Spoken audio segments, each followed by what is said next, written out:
Recordem que ara ja coneixem tot això que teniu en verd aquí a la figura, és a dir, que ja coneixem la planta.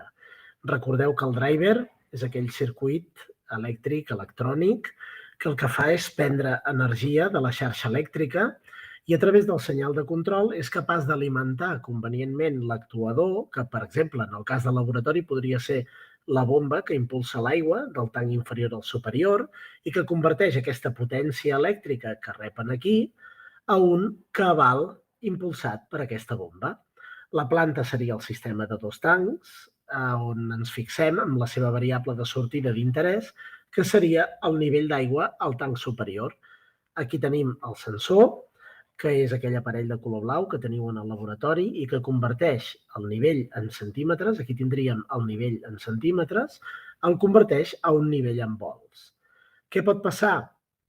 Que aquest sensor necessiti d'un condicionador de senyal. Això podria ser un filtre, un circuit amplificador, perquè resulta que el rang de tensions que ens dona el sensor no és l'adequat per poder ser representat a dins del controlador. Doncs tenim un amplificador o un atenuador de senyal, podem tenir un filtre, un circuit que linealitzi aquest senyal, i per això a vegades cal aquest circuit condicionador. Heu d'entendre que això també seria un circuit electrònic. La qüestió és que ara ja parlarem del sistema realimentat, és a dir, tenim una consigna, aquesta consigna és el valor al qual volem arribar nosaltres, el valor al que li volem demanar, el valor en voltatge, el que volem demanar o exigir de la variable mesurada, és a dir, voldrem que el senyal de sortida del nostre sistema, traduït a volts, coincideixi amb aquest valor R de T. Llavors, què passarà? Que a mesura que passi el temps, el nostre objectiu quin serà? Fer que aquest error, aquest senyal error, tendeixi cap a 0. Qui serà l'encarregat de fer això? Doncs aquest controlador, que ara veurem la forma que pren. Aquest controlador no deixa de ser un circuit electrònic, pot ser analògic, que avui en dia ja o no en queden pocs, o un circuit digital, és a dir, un sistema basat en microprocessador que fa les tres operacions que hem conegut a classe. Agafa l'error i el multiplica per un número, és a dir, el proporciona, agafa l'error i l'integra i el multiplica per un número, és a dir, l'integra, l'acció integral, o bé agafa l'error i el deriva i el multiplica per un número. Per tant, aquest controlador, per defecte, normalment serà el regulador PID. És a dir, proporciona, integra i deriva el senyal error. Sí que és cert que no sempre hi ha d'haver forçosament les tres accions. Pot ser que tinguem un PI, un PD o senzillament un P i no sempre un PID. Però això ja ho hem vist a classe. Per tant, ara que tenim clar que estem estudiant el sistema de control realimentat, estudiarem les dues propietats importants d'un sistema de control realimentat, que són, en primer lloc, hem de garantir que aquest sistema realimentat sigui estable. És a dir, que els paràmetres del regulador el que no poden fer és inestabilitzar aquest sistema controlat. Ja parlarem després de què vol dir inestabilitzar. I també l'altra qüestió important en un sistema realimentat és veure quin error de control es produirà quan hagi passat suficient temps. És a dir, l'error en règim permanent. Evidentment, l'objectiu serà que sigui 0, però haurem de ser capaços o tenir les eines necessàries per poder-lo analitzar. De fet, començarem per aquí. Començarem per la precisió de sistemes realimentats. Mireu, quina és la pregunta que ens estem fent? Doncs quan va l'error, quan ha passat molt de temps. No és que literalment haguem d'esperar un temps infinit. Això seria impossible en un sistema real. És un concepte matemàtic. És quan ha passat la constant de temps equivalent del sistema controlat, 4 vegades. Ja sabem que quan hi ha una constant de temps equivalent a un sistema, quan ha passat 4 vegades aquesta constant de temps, doncs el sistema ha arribat a un 98% del seu valor final. Per tant, hem d'entendre que aquest temps, tendint a infinit, no és literalment infinit. És un temps suficientment gran conforme la dinàmica del sistema s'hagi esvaït, és a dir, hagi acabat.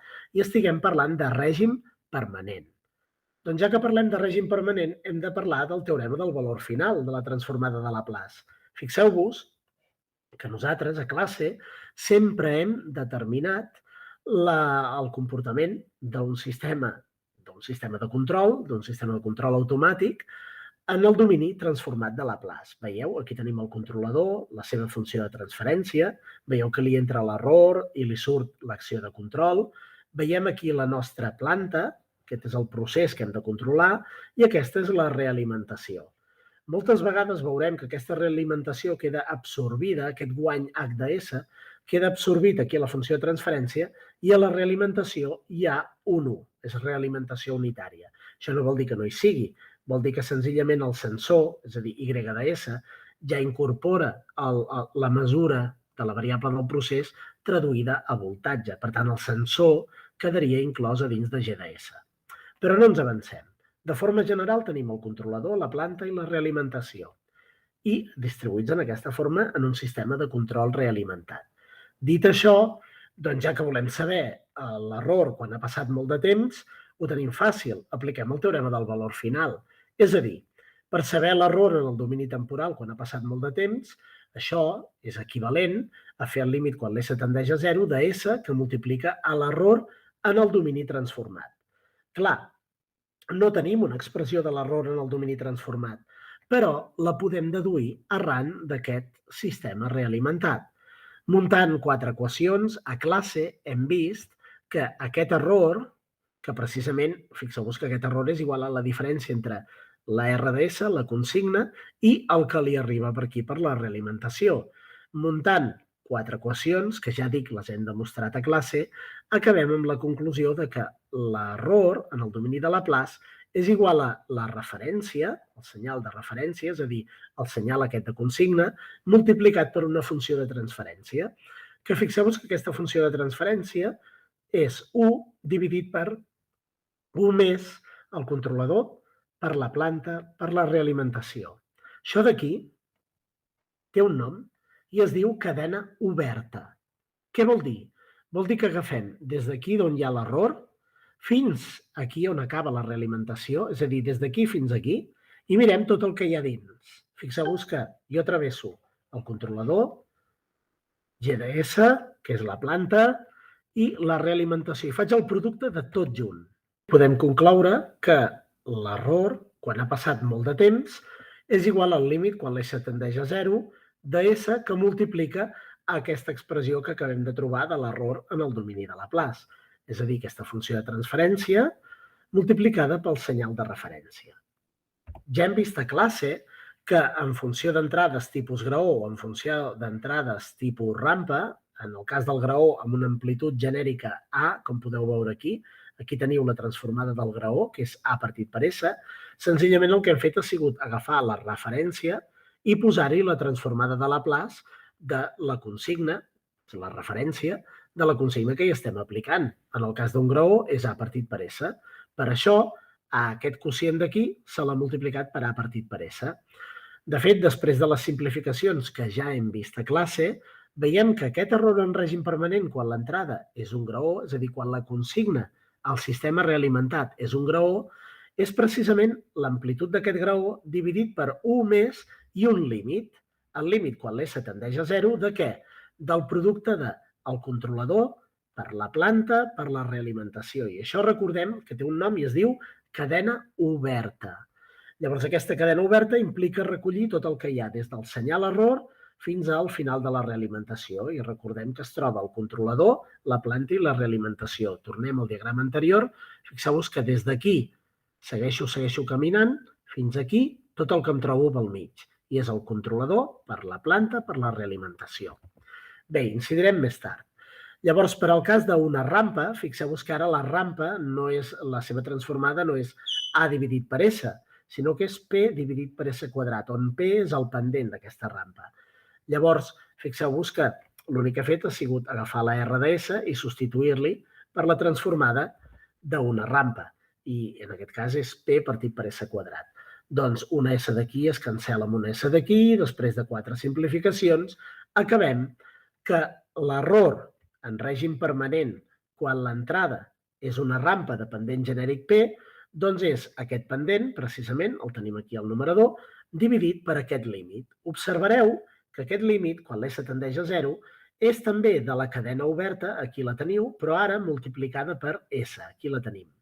Com que S en el domini de Laplace equival a derivar, en el domini temporal, doncs resulta que per això li hem posat noms a aquests valors, perquè, clar, Aquests límits han d'acabar sent valors numèrics. Quan jo substitueixi la S per 0, aquí, en aquest producte, m'ha d'acabar quedant un número. Llavors, fixeu-vos que aquí li he dit A dividit per 1 més la K de posició i aquí la K de velocitat. No és que aquí estigui parlant de l'error d'un sistema de control de posició, per exemple, de posicionament angular d'un motor. No, no, és que se li diu K de posició perquè fixeu-vos que aquí ha de ser un valor constant, d'aquí lo de K, i se li diu posició perquè aquesta d'aquí com li direm? Doncs si és la derivada de l'anterior, ens ho fem venir bé per dir-li aquesta posició i en aquesta velocitat, si us hi fixeu, perquè és precisament la velocitat la derivada de la posició. I si fos el cas d'una paràbola, ja ho hem vist a classe, que apareix una K d'acceleració en el denominador, on precisament és el mateix límit d'aquí, la mateixa K, però en lloc de multiplicar per S, multiplicar per S al quadrat. I clar, S al quadrat seria derivar 2 vegades la posició i per això es diu d'acceleració, quan es parla d'una rampa. Però bé, no és el cas que ens interessa. Llavors, a mode de resum, recordem que tinc un sistema realimentat i jo el que estic estudiant és aquest error en règim permanent. Per tant, és un error d'un sistema realimentat. Ara bé, què passa? Que resulta que jo per calcular aquest error ens fixarem sobretot en el de posició i en el de velocitat, és a dir, quan l'entrada és un graó, i repeteixo que quan dic l'entrada vull dir la referència, la consigna, és a dir, aquí li aplico o un graó o bé una rampa. En el cas de la rampa estic parlant de l'error de velocitat. El d'acceleració seria el cas de la paràbola, però no l'estem estudiant. Llavors, observareu que aquestes Ks d'aquí estan aquí resumides, oblideu-vos de la K d'acceleració, és important la K de posició i la K de velocitat. I el que és més important, tot i que jo estigui estudiant l'error d'un sistema controlat, ja el fet d'haver deduït aquestes expressions ja ho estan tenint en compte que el sistema està controlat. Però observeu que aquest producte s'ha de fer com si el sistema estigués amb llaç obert, és a dir, com si agafés això d'aquí, ho traiés fora i em fixés només amb la cadena oberta. És a dir, arrenco aquí a l'error, em fixo en quins blocs estic atrevessant fins a arribar a aquest punt d'aquí. I això es diu cadena oberta. Llavors, comences a l'error, què em trobo? Amb el controlador, amb la planta i amb la realimentació si segueixo cap aquí avall. Doncs el controlador, la planta i la realimentació. Que la realimentació és unitària? Doncs poso un 1 aquí i s'ha acabat. L'altra qüestió important dels sistemes realimentats és fer-los estables o garantir que són estables. És a dir, que quan jo els hi posi una consigna acotada, el sistema no se'n vagi ni cap a infinit ni cap a menys infinit. Això és el que no vull. Per tant, el que vull assegurar és que davant d'una entrada acotada, la sortida també és acotada. I això ho haig de poder garantir. Per fer-ho, què fem en primer lloc? Doncs agafar i tancar el llaç. És a dir, calculo la funció de transferència amb llaç tancat. Aquesta funció de transferència us ha de sonar, perquè és agafar tot el que hi ha a la cadena directa. Fixeu-vos que he dit cadena directa, no cadena oberta. La cadena oberta, recordo de la transparència anterior, és des de l'error, tot el que em trobi, fins a arribar aquí, al final de la realimentació. Això es diu cadena oberta. Però ara estic parlant de la cadena directa, és a dir, el que hi ha aquí. I això és la cadena de realimentació, que veieu que hi ha la H. Llavors, aquesta funció de transferència amb llaç tancat, recordeu que ja hem trobat la fórmula de classe, és agafar C per G, és a dir, la cadena directa, i dividir-la, aquí la teniu en el numerador, i dividir-la per 1 més la cadena directa multiplicada per la cadena de realimentació. D'acord? O, en altres paraules, la cadena directa dividit per 1 més la cadena oberta. Bé, doncs el que hem de garantir és que l'entrada acotada ens proporcioni sortides acotades. I això implica garantir que totes les arrels del denominador d'aquesta funció de transferència amb llaç tancat tinguin part real negativa. És a dir, en el pla complex hem de garantir, si aquí em dibuixo el pla complex, hem de garantir que tingui les arrels que tingui, estan totes aquí, en el semiplà de l'esquerra. Totes tenen part real negativa. No n'hi pot haver ni una en part real positiva. Si la tingués, el sistema seria inestable. El sistema realimentat seria inestable. Això voldria dir que davant d'un graó se n'aniria cap a infinit o menys infinit. Bé, doncs per fer-ho, Existeix un mètode, que és el mètode tabular de la taula de Ruth. I aquí teniu la taula de Ruth, aquí li ve el nom de R. Val? Llavors, les dues primeres files d'aquesta taula de Ruth són molt fàcils de construir. Teniu aquí el coeficient de la potència més alta del polinomi estudiat. Heu de pensar que aquest polinomi què és? És el polinomi de la funció de transferència amb enllaç tancat, el que hi ha al denominador. D'acord? Per tant, una vegada que heu fet aquest càlcul i hagueu simplificat, us quedarà un numerador i un denominador. Doncs heu de prendre el denominador de la funció de transferència amb enllaç tancat i aquest és el que voldrem avaluar que tingui totes les arrels en part real negativa, per la qual cosa és el polinomi sobre el qual construirem aquesta taula de Ruth. Bé, doncs les dues primeres files, com deia, es construeixen molt fàcil. El primer element és el coeficient de la màxima potència. L'element que té justament a sota és el coeficient de la potència immediatament inferior. I així successivament. Es tracta de fer aquesta juguesca, d'anar d'aquí cap avall, continuar cap aquí, cap avall i anar construint. Què pot passar? Pot passar que el polinomi se us acabi aquí dalt o que se us acabi aquí baix. En el cas que us quedeu sense coeficients, és a dir, anem a suposar que aquest P sub 0, ja no n'hi ha més de coeficients, aquest P sub 0 us quedés aquí dalt. Doncs no passaria res, aquí sota hi poseu un 0, ja que no teniu més coeficients, i s'ha acabat. En el cas que el coeficient P sub 0 us quedi a sota, doncs no tindreu aquest problema. I ja tenim les dues primeres files de la taula de Ruth. Quantes files ha de tenir la taula de Ruth? Doncs n'ha de tenir tantes com aquí teniu indicat. L'ordre del polinomi més una. Per tant, si sabeu que teniu un polinomi d'ordre n, tindreu n més una files. Llavors, com es construeix l'element, per exemple, de la fila 3, columna número 1? Doncs és ben senzill.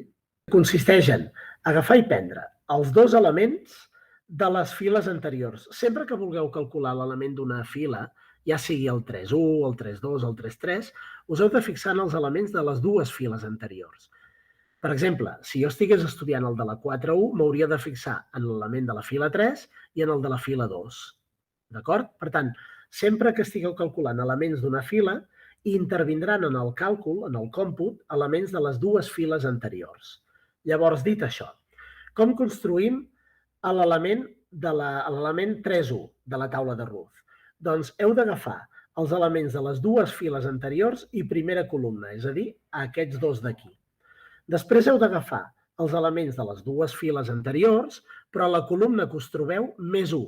Com que ens trobem a la columna 1, agafarem els de la columna 2. Llavors és fàcil pensar que quan ens trobem en aquest element, en lloc d'agafar aquestes, agafarem aquestes d'aquí.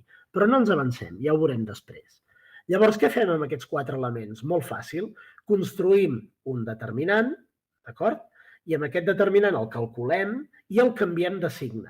És a dir, agafaríem aquest valor per aquest valor, li restaríem el producte entre aquests dos d'aquí i el resultat l'hauríem de canviar de signe. O també podeu fer-ho al revés, agafar i calcular, ho dic entre cometes, malament el determinant. Calculeu primer aquests dos d'aquí, li resteu el producte d'aquests dos i ja us donarà el determinant canviat de signe, com ens demana la fórmula. I finalment s'ha de normalitzar dividint per l'element de la fila anterior, primera columna. És a dir, per calcular el 3.1 hauria de dividir per l'element P sub n menys 1, el que té justament a sobre. Observeu que aquests dos elements no canviaran per tots els elements de la fila que estic calculant. Observeu que sempre s'agafen els elements de la primera columna i després els de la columna que et trobes més una. I a baix també s'agafa l'element de la fila anterior i de la primera columna. Per tant, per tots els elements d'aquesta fila 3 s'haurà de dividir per P sub n menys 1. Però no ens avancem. Anem a calcular el següent. A l'R32 com es calcularà? Elements de les dues files anteriors, primera columna, fixeu-vos, aquests dos d'aquí, ja ho diu, de les dues files anteriors i la primera columna, ho veieu aquí, i després els elements de les dues files anteriors, la columna que em trobo més 1. Com que estic a la columna número 2, què haig d'utilitzar? Els dos anteriors de la columna 3. I què faig? Munto el determinant, el calculo, canvio de signe i normalitzo per quin element? Torno a repetir, per l'element de la fila anterior, que és tota aquesta fila, però el de la primera columna. Per tant, ja ho he dit abans, que tots els de la fila 3 quedaran dividits per P sub n menys 1. Si avancem, ara anem a veure què passaria si em trobés a la fila 4 i a la primera columna, doncs agafaria els dos elements de la fila anterior, primera columna, sempre, dues files anteriors, primera columna, aquí ho tenim, i elements de les dues files anteriors, columna que em trobo, més una. Com que estic a la columna 1, necessito els de la columna 2, i aquí els teniu. Fixeu-vos que la fórmula ja ho diu, la columna que em trobo, més una. I per què hauré de dividir? Doncs hauré de dividir per l'R31, ja que és l'element de la fila anterior i primera columna. Llavors, el determinant aquest que he format, canviat de signe, el dividiré per l'element 3,1. I això passarà a tota la fila, perquè tota la fila 4 s'haurà de dividir per l'element de la fila 4 menys 1, 3, primera columna. Per tant, tots els elements d'aquesta fila quedaran dividits per l'R31. I així successivament. Si ara volgués calcular el 4,2, doncs ja veieu, els dos anteriors primera columna, els dos anteriors columna que em trobo més 1, i així successivament. Jo m'he quedat a la segona columna, però a la tercera hauríeu d'agafar els de la quarta i així successivament. Què passarà? Que si en algun moment esteu calculant l'element de l'última columna, què passarà? Que aquí fora què hi ha? Hi ha zeros. Per tant, heu de fer intervenir aquests zeros aquí en el determinant i us anul·laran el determinant. Però això ja ho veurem en l'exemple posterior. Llavors, el test d'estabilitat en realitat en què consisteix? Doncs molt senzill. Una vegada tingueu construïda tota la taula de Ruth, i cal construir-la tota, perquè si no, no arribareu al final, doncs el que hem de garantir perquè el sistema realimentat sigui estable, és a dir, aquell sistema realimentat que té com a denominador de la funció de transferència amb llaç tancat el polinomi sobre el qual hem construït la taula de Ruth, per garantir l'estabilitat d'aquest sistema, ens hem d'assegurar que no hi ha d'haver canvis de signe a la primera columna que teniu aquí marcada, la primera columna de la taula de Ruth. Pot semblar que no cal construir-la tota, però veureu que és necessari per poder-la acabar. Per tant, si el primer element és positiu, tots han de ser positius. Si el primer element fos negatiu, tots han de ser negatius.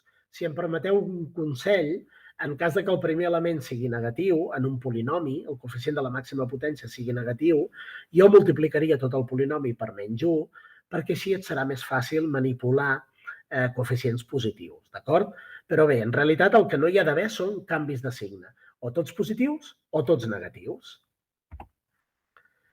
Llavors, anem a veure l'exemple del laboratori. Ho dic perquè a la pràctica 5 hem estudiat precisament que hi ha una regió que fa que els paràmetres del regulador KI garanteixin estabilitat del sistema enllaç tancat i m'agradaria mostrar-vos-ho. Recordeu que aquí tenim la funció de transferència del meu controlador, això seria C de S, val? Aquí tenim la funció de transferència del meu sistema. Recordeu que això seria la tensió aplicada a la bomba i això seria la tensió del sensor de nivell, d'acord? És a dir, no són centímetres, sinó són volts que estan representant uns centímetres a la meva maqueta. Ja aquí tenim la realimentació, que és unitària. Llavors, tenim un controlador, com podeu veure, proporcional i integral. La seva funció de transferència precisament neix de l'equació diferencial d'aquest regulador. Fixeu-vos que la sortida del regulador és l'error multiplicat per Kp i l'error integrat, aquí el teniu. Llavors, aquesta integral caldria multiplicar-la per K sub I, i tindríem al final aquesta funció de transferència que veieu aquí al final. Veieu que tinc la part proporcional i la part integral. Veieu que estic dividint per S aquí. Llavors, aquesta funció de transferència és la que jo utilitzaré per tancar el llaç. Per això ho farem més endavant. Quina és la meva planta? La meva planta, recordeu que és un sistema de primer ordre amb retard pur. O, com hem vist a classe, aquest retard pur es pot aproximar com un pol aquí, al denominador, amb una constant de temps molt més ràpida. Ja sabeu que el retard pur de la meva maqueta sempre és molt més petit que no pas la seva constant de temps. I ho puc posar, fixeu-vos, aquest sistema de primer ordre amb retard pur com un sistema de segon ordre sobre esmorteït, és a dir, amb dues arrels reals i raonablement diferents. Bé, doncs què fem ara? Aplicar la fórmula enllaç tancat. Recordeu que per calcular la funció de transferència enllaç tancat, aquí posaríem una T de tancat, Què hem de fer? Hem d'agafar i multiplicar el controlador per la planta dividit per 1 més el controlador per la planta per la realimentació. Cert, aquí tinc una realimentació unitària, per tant em facilita aquest càlcul, és com si no hi hagués res aquí, multiplicar per 1, i si faig això, fixeu-vos que tinc aquesta expressió d'aquí, em queda aquesta funció de transferència amb llaç tancat. En què m'haig de fixar? Aquí ja us l'he posada simplificada. Això us portarà una mica de feina. Us recomano que ho feu a casa. Fixeu-vos que m'acaba quedant un polinomi de tercer ordre, d'acord? I que depèn dels paràmetres del meu model. Ja veieu, del retard pur, la constant de temps, el guany estàtic, aquí el teniu, i dels paràmetres del regulador. Veieu aquí Kp i Ki? Doncs bé, tinc un polinomi d'ordre 3, m'haig de fixar en aquest denominador per garantir l'estabilitat del sistema realimentat i construeixo la taula de Ruth. Proveu-la vosaltres, feu-la, jo aquí us la deixo, no faré tots els càlculs perquè ja ha estat explicada, us recomano que la feu i sobretot el més important és que veieu que com que és grau 3, el polinomi necessita tenir 1, 2, 3 i 4 files, aquesta taula de Ruth. També veureu que les dues primeres files són immediates. El primer coeficient em proporciona aquest element de la matriu. El segon coeficient, que és la suma de les dues constants de temps, del retard pur i de la pròpia constant de temps del sistema, per això dic dues constants de temps, ho veieu aquí, per l'aproximació, doncs és el segon coeficient. Ara salto a la següent columna. El tercer coeficient em dona aquest primer element d'aquí i el quart coeficient, que és aquest K, Ki, és aquest coeficient d'aquí. A partir d'aquí, recordeu aquí, per calcular aquest, què faria? Muntaria el determinant amb aquests 4 elements d'aquí. El que faria seria calcular aquest determinant, canviar-lo de signe, no us n'oblideu d'això, importantíssim, el canvieu de signe, i dividiu per T sub 0 més tau. I us ha d'acabar quedant això. Aquí ja ho he simplificat una mica. Com sé que aquest element d'aquí em dona 0? Doncs perquè com que haig d'agafar aquests dos elements de la fila anterior, primera columna, i els que em queden a fora, veieu que aquí tinc 2 zeros, això m'anul·la el determinant i per això el determinant val 0 i com que haig de dividir per això em queda 0. I aquí passa a exactament el mateix. Aquest d'aquí, com acaba quedant? Com sé que és K per Ki, que és precisament aquest valor d'aquí, si sou observadors? Doncs ben fàcil. Haig d'agafar aquests 4 elements, fixeu-vos, dues files anteriors, aquests dos i aquests dos d'aquí, calculo el determinant, el canvio de signe i l'haig de dividir per això. Si ho feu mentalment, veureu que acaba quedant aquest element de les dues files anteriors, però la columna immediatament següent. Dit d'una altra manera, la taula de Ruth, sempre l'últim, per això passa només amb l'últim, l'últim valor de la primera columna coincideix amb l'element de dues files anteriors i de la columna següent. I això us passarà sempre. Bé, doncs, una vegada tinc la taula, què haig de fer? Doncs haig de garantir que tota la primera columna sigui positiva. Observareu que T sub 0 és un retard pur, té sentit físic, és positiu, la tau també, per tant, el primer element és positiu, per això haig de garantir que tota la columna sigui positiva. Si el primer fos negatiu, ja diria que tot hauria de ser negativa. Això també és positiu. La K del meu sistema, sí, és positiva. Recordareu que en el laboratori teniu una K de 0,2, 0,6, 1,2, però sempre han estat positives. Quan tu engegues la bomba, el nivell del tanc superior puja i no baixa. Per això la K és positiva. Per tant, la primera condició que hem de garantir és que la Ki, és a dir, el guany integral, ha de ser positiu. I aquí teniu ja la primera condició. I d'on neix aquesta condició? D'aquí. Si haig de garantir que aquest producte sigui positiu, per garantir que tota la primera columna de la matriu de Ruth sigui positiva, doncs com que la K és positiva, la Ki també ho ha de ser. Si no ho fos, això seria, el producte seria negatiu. I després, què haig de garantir? Doncs haig de garantir que l'element de la tercera fila, primera columna, també ha de ser positiu, superior a 0. I d'aquí què es desprèn? Si opereu una mica, acabeu veient que la Ki ha de ser més petita que aquest producte d'aquí. Això, 1 partit per tau més 1 partit per al retard pur, això és un número. Per tant, seria un pendent, que és el que teniu aquí. Seria el pendent d'una recta si jo el represento gràficament.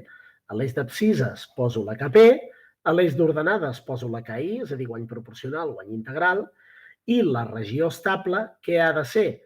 Les KIs han de ser positives, per tant, no em serveix de res les KIs que queden per sota, és a dir, això no seria estable, no seria estable, no seria estable, bàsicament perquè totes aquestes per sota de l'eix d'abscisses la KI és negativa i està clar que no ho pot ser de negativa. Aquí ho tenim.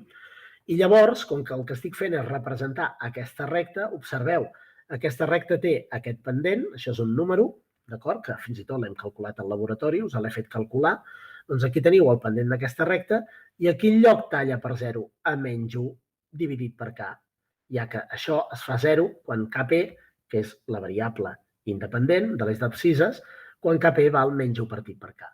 Llavors, la recta que hem pintat a la pràctica número 5 surt d'haver muntat la taula de Ruth i garantir estabilitat en el sistema realimentat. És a dir, que la primera columna, tots els seus elements, siguin positius. Llavors, anem a fer números, anem a posar valors. La K de la bomba, doncs jo tinc una bomba que té un guany de 10 centímetres cúbics partit per segon dividit per volt. La R és de 0,32 segons dividit per centímetre quadrat. La K del sensor és 0,333. Llavors tinc l'àrea del tanc, que és 323 centímetres quadrats, i tinc un retard pur a la meva planta de 2 segons. Llavors, si això ho substitueixo, això ja no em queda anònim, sinó que fixeu-vos que el pendent aquest ja és un número que puc calcular, d'acord? Perquè la tau, fixeu-vos el meu sistema, té una tau de 103 segons, val? Fixeu-vos el retard pur aquí el tenim, el de 2 segons, i aquesta seria la meva tau, que és el producte d'A per la resistència de la vàlvula al pas de l'aigua, de la vàlvula de sortida, vull dir, doncs aquí tens el pendent de la recta, el valor de l'ordenada a l'origen, i aquí tenim la Kp. Clar, què passa? Que si jo dono valors de Kp, em diu d'on no pot passar el valor de Ki.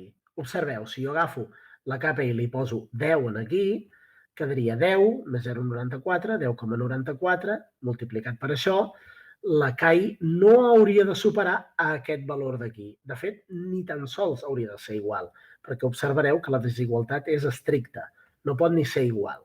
Per tant, per garantir estabilitat del sistema realimentat, en funció de cada Kp, doncs jo tindria una Ki màxima que podria posar. Anem ara a veure un exemple que podria caure, per exemple, en un examen. Donat el sistema controlat de la figura, es vol saber quin rang de valors poden prendre els paràmetres Kp i Ki per a que el sistema realimentat sigui estable. Veieu aquí Kp i Ki. Aquí tinc un regulador PI, aquí tinc una planta. Observareu que aquesta planta, bé, doncs s'ha de reduir d'alguna manera.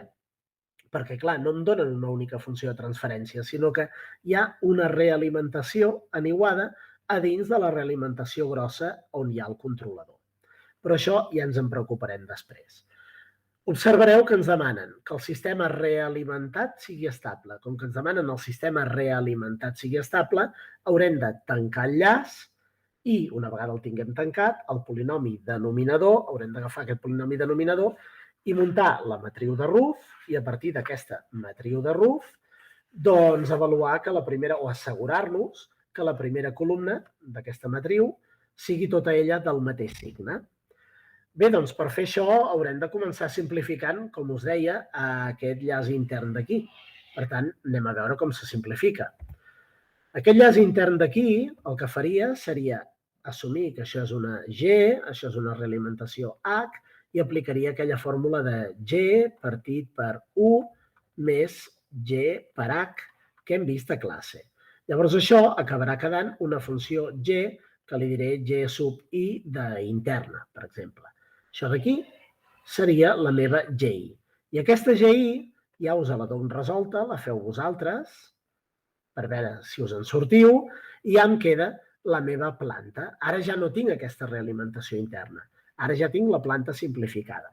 I ara sí que per calcular la funció de transferència amb llaç tancat ho tinc fàcil, perquè tinc el controlador, tinc la planta, aquí tinc la G, i aquí tinc la realimentació, que com podeu observar torna a valer 1.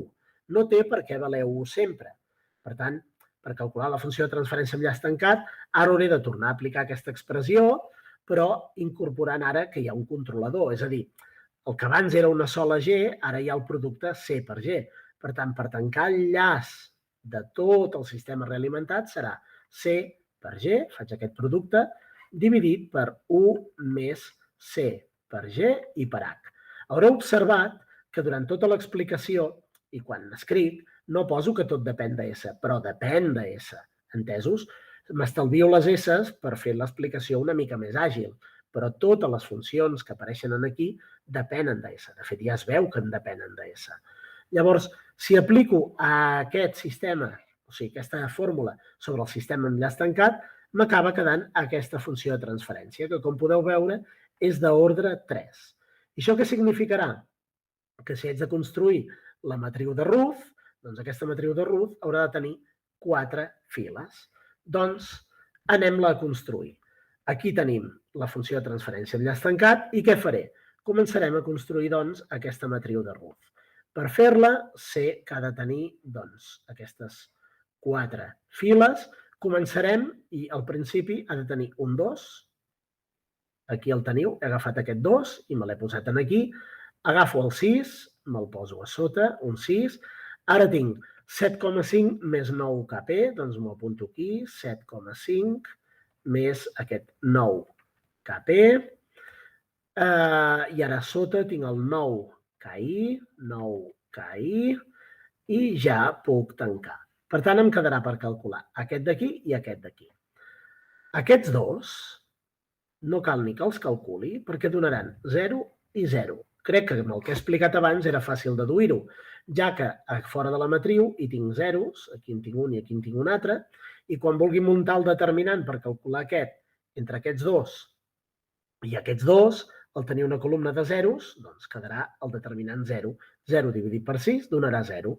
I aquest passarà exactament el mateix, ja que aquí també tinc un altre 0, i clar, quan vulgui muntar el determinant entre aquests dos, aquest encara no l'he calculat, aquests dos i aquests dos em donarà el determinant 0. Però bé, ara anem a calcular aquest d'aquí. Jo ja us el donaré simplificat, però vosaltres l'hauríeu de calcular. Us el dono simplificat, però què heu de fer? Agafar i calcular el determinant format entre el 2, el 6, el 7,5 més 9KP i el 9KI. Agafeu aquests 4 elements d'aquí, calculeu el determinant, el canvieu de signe i el dividiu per 6, el resultat que us doni.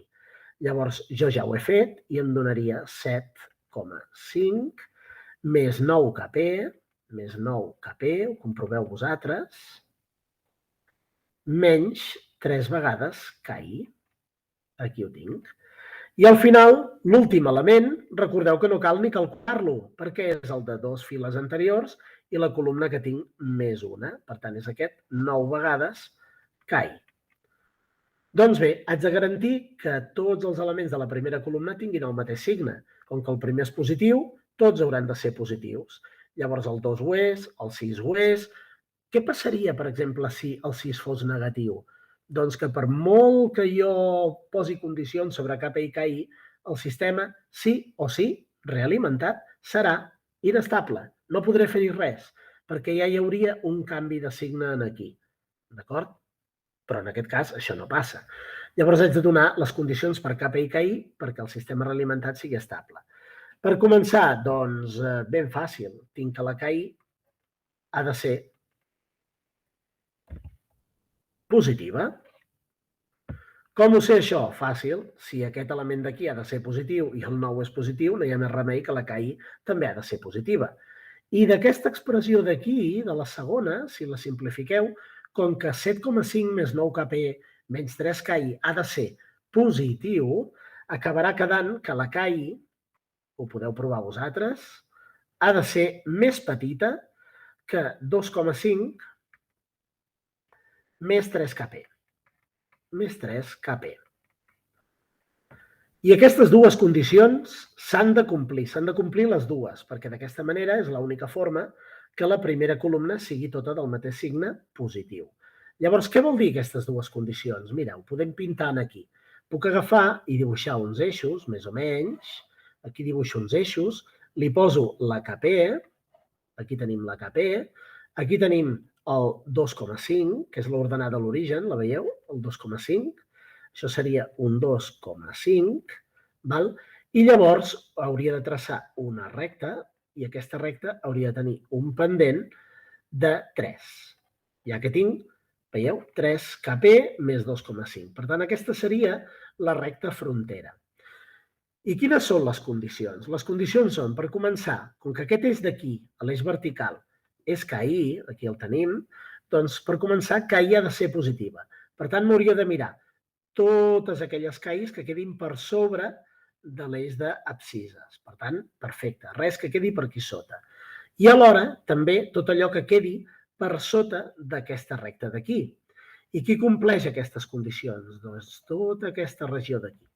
Tota aquesta regió d'aquí és la regió que garantiria estabilitat en el sistema realimentat. Observareu que si jo prolongués això d'aquí, aquí també hi hauria una regió que també garantiria estabilitat.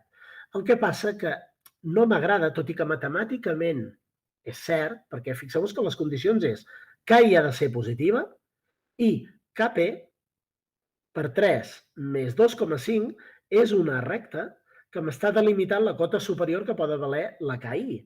Per tant, a dreta llei, d'acord amb aquestes dues condicions, tindria l'eix d'abscisses com un límit i aquesta recta com el límit superior. Per tant, aquesta regió també, si jo agafo una parella de valors KPKI d'aquí dins, el sistema realimentat hauria de ser estable, i ho seria. Però la realitat pràctica, com heu vist al laboratori, ja veieu que la KP i la KI que es poden posar en el regulador són positives. Per això és veritat, i això ho estic afegint de coneixement industrial o de collita, diguem, d'experiència, experiència que també heu tingut vosaltres al laboratori, sabeu que totes dues en el regulador es poden posar en valor positiu i s'han de posar en valor positiu, per la qual cosa ja estic afegint una condició que no me la diu la taula de Ruth, però sí que és veritat que estic exigint que les capes siguin positives. Per això, al final, la frontera dura és aquesta regió d'aquí, aquesta d'aquí. Per tant, aquí també no permetria que la KP fos negativa i aquesta regió no la podria utilitzar. Per això, s'hi poso l'afegit de la realitat pràctica, d'acord? Matemàticament, aquesta regió sí que em dona parelles de reguladors, o sigui, parelles de paràmetres de regulador que farien el llaç tancat estable. Bé, ara que sabem quina regió de paràmetres doncs, fan estable el sistema realimentat, què hem de fer? Doncs estudiar la seva precisió. Ara observareu que em donen un valor de KP i un valor de KI que efectivament, els podeu comprovar, funcionarien amb això d'aquí. D'acord? Observareu que em donen una KP que és de 0,5, observareu que la KP no té unitats. Per tant, tindria una KP positiva, estaria per aquí, estaria parlant d'un 0,5, estarien aquí. I ara haig de buscar la KI. Recordeu que la cota màxima, aquí la tenim, seria 3 per aquest 0,5, que donaria 1,5, més 2,5 donaria un 4. La KI podria posar qualsevol valor sempre que no arribi al 4, si la KP és de 0,5. Doncs com que he posat un 0,25, aquest sistema realimentat serà estable. També veureu que la KI té unitats i són segons elements 1, que cal posar-les, perquè té un significat físic, això. Llavors es vol saber quin és l'error en règim permanent davant d'una entrada a graó d'amplitud 5 volts, per tant tinc una A igual a 5 i tinc una P del pendent amb una rampa igual a 3 volts dividit per segon. Llavors he muntat un diagrama de blocs amb Simulink amb un commutador aquí el teniu, un interruptor que em permet donar consignes graó i consignes rampa i he muntat el sistema.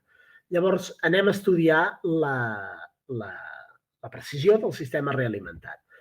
Per fer-ho, el primer que faig és simplificar. De fet, ja ho tinc de l'apartat anterior, però us ho vull recordar. Agafo aquesta funció interna i l'has de simplificar. Per què? Perquè us recordo que aquí el que necessitarem serà el controlador, la planta i la realimentació. Per fer què? Per aconseguir el producte, és a dir, per aconseguir la cadena oberta. Hem d'aconseguir C per G i per H. Us recordo que tot depèn de S. Estem? Per tant, això depèn de S, això depèn de S i això, en aquest cas val 1, però també pot dependre de S. Per tant, s'ha de fer el producte dels numeradors i denominadors amb S. I amb això calcularem el guany de posició i el guany de velocitat, ja que ens demanen error de posició davant d'un graó i error de velocitat davant d'una rampa. Per fer-ho, doncs, ho farem ben fàcil. Agafem i per calcular l'error de posició, posarem aquí, error de posició, que serà igual a l'amplitud, us recordo que l'amplitud, aquí la tenim, era de 5 volts. Per tant, l'amplitud seria 5 volts i hauríem de dividir per què? Per 1 més el límit, quan la S tendeix a 0, del producte del controlador, aquí el tenim, per la planta, que ja la tenim simplificada aquí, i la realimentació que val 1. Per tant, tindríem el controlador, anem a posar-lo aquí, potser que necessitarem aquesta línia més gran. Llavors tenim Kp per S més Ki. Tot això ho dividirem per S i això li hem de multiplicar la funció aquesta que tinc de transferència, que seria un 9 dividit per 2s quadrat més 6s més 7,5. Llavors, ara faig aquest càlcul. Fixeu-vos, aquest 1 és de, no us confongueu, és de la realimentació unitària. D'acord? Llavors, si feu aquest producte, substituint la S per 0, és evident que a l'haver-hi una S sola al denominador, això d'aquí acabarà valent 0, i aquí tindreu un numerador, això s'haurà eliminat, perquè les S valen 0, tens 9 dividit per 7,5, això s'haurà eliminat, per KI, que et donen el valor, era 0,25, però és igual tot això, perquè hi ha una S sola al denominador multiplicant-ho tot, i un número, sigui quin sigui, dividit per 0, això acaba quedant infinit. I 5 dividit per 1 més infinit dona 0. Cosa que ja era de preveure, perquè us recordo que al laboratori hem vist que quan el teu sistema, la teva planta, no té integrador pur per naturalesa, però li afegeixes un regulador PI quan tanques enllaç, és a dir, té acció integral, l'acció integral és la que s'encarrega de, davant d'un graó, eliminar l'error en règim permanent. Per tant, ja sabia que davant d'un graó, pel fet que hi ha la integral aquí en el regulador PI, doncs l'error ja era 0. La integral podria haver estat aquí, És a dir, si tot això hagués tingut un factor comú, una S, i el regulador hagués sigut, per exemple, un proporcional pur, és a dir, una Kp sola, com que la integral l'hagués tingut la planta, l'error hagués sigut 0 igualment, perquè el que importa és que en tot el producte de la cadena oberta hi hagi, com a mínim, una integral, una S sola multiplicant en algun dels denominadors. Ja que s'està fent el producte, ho afectarà a tot. Ara anem a calcular l'error de velocitat. L'error de velocitat és ben fàcil. Recordeu que ens donaven un pendent de 3. Llavors hem d'agafar el 3 i dividir-lo. Per què? Doncs per el límit, quan la S tendeix a 0, de S que multiplica a la cadena oberta.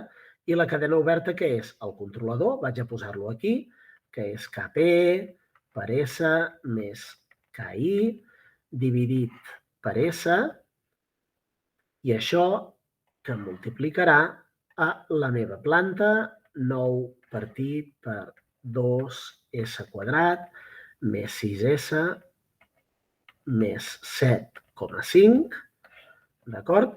I, evidentment, faltaria multiplicar per 1, que en aquest cas no ho poso perquè és l'element neutre del producte, però si hi hagués aquí un 34, em faltaria multiplicar per 34, igual que m'hagués faltat aquí a dalt, Però com que hi tinc un 1, doncs no cal fer-ho. Recordeu que és el producte de la cadena oberta, C per G i per H. Llavors, em quedo amb això, si voleu, per recordar-ho, li posem un 1 aquí i aquí també li posem un 1, per no oblidar-lo. La qüestió és que ara aquesta S, si observeu, aquesta S se'n va amb aquesta S, això se'n va perquè estic fent el límit quan l'S tendeix a 0, això se'n va, us recordo que la KI valia 0,25, per tant, seria agafar 0,25, multiplicar-ho per 9 i dividir el resultat per 7,5, i aquest resultat que em quedi del denominador, doncs posar-lo dividint aquest 3. I això ho podeu comprovar al final, que us dona 10. Això seria 10 què? 10 volts. D'acord? Ja que estem parlant d'un error, l'error en voltatge. Val? Bé, doncs anem a simular-ho. Anem a veure si és veritat que quan jo simulo davant d'una consigna de tipus graó, veieu aquí el graó en color groc? De fet, ja teniu la llegenda, la consigna graó en color groc.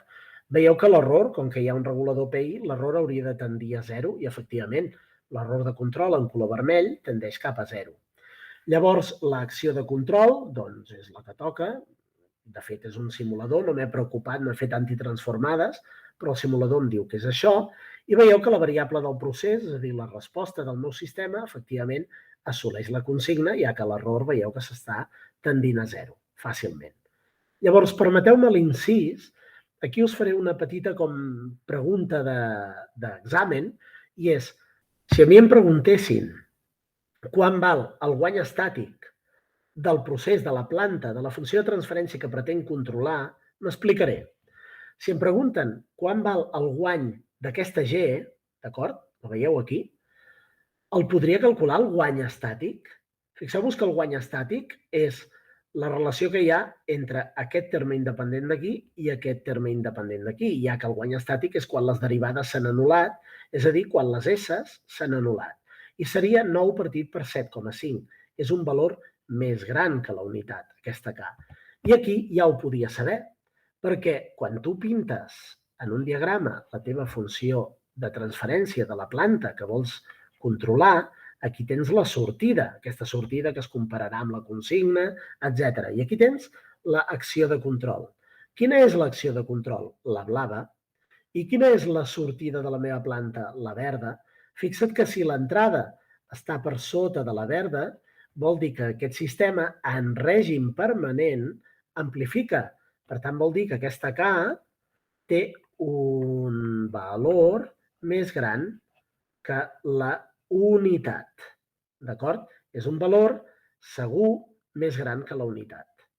Però bé, prescindint d'aquest incís, que no té a veure amb el problema, però ja he aprofitat per deduir que aquesta K, i a més la podríem calcular, seria tan fàcil com calcular aquest valor d'aquí, que el coneixem, que és 5, i aquest valor d'aquí, que és 4 i escaig. Si fem la divisió, em donarà la K en règim permanent de la meva planta, de la que estic controlant.